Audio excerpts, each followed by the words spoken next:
what about the professional brand? Do you have two separate accounts? How do you balance between the personal and professional? Give me your opinion there. Personal brand and me, personal brand, professional brand, Dr. Glenna. And then I have my private account. So for example, if you were to go to my Instagram right now, there is no mention of my children. I don't say their names publicly. You would think I was Michael Jackson the way I'd be running around here. I do not. I don't even bring my children to like speaking events or anything.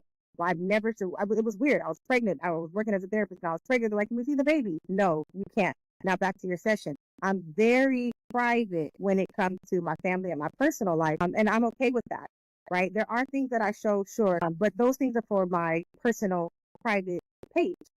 That is where I show, you know, whether my kid was playing sports or first day of school and things like that, or Christmas at grandma and grandpa's house. For me, I don't think there's anything wrong with that. I've seen other therapists that have found ways to integrate their families and their personal lives into their personal and professional brand. For me, it's just a choice that I've made. And I found that it hasn't hindered my ability to still be authentic. Yeah, authenticity is key. And what I did to get over my fear of public speaking is kind of like you, Chad. I kind of tackled it head on. I try to make my weakness, my perceived weakness, my strength. And believe it or not, it's an interesting story, but when President Obama was elected, the way that the speeches that he delivered really just inspired me, right?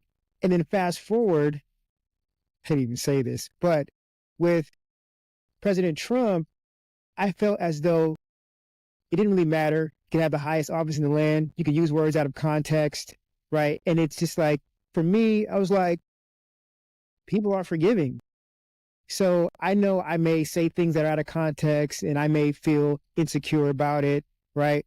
But I realize that I do have an authentic story and a testimony. At the very least, no one can complain about that or contest that fact about me experiencing what I've experienced, and I'm presenting what I've experienced through my lens, and it can provide some value to them.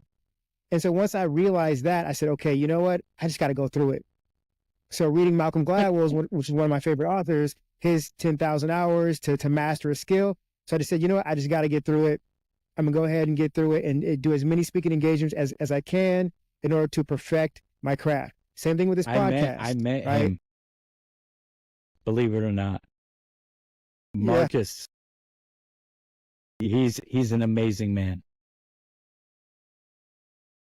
Yeah. Yeah. You're talking about Marcus Sheridan? No. Malcolm Oh, Gladwell. Malcolm Gladwell. Oh, yes, Malcolm. Yeah. Malcolm. Yeah.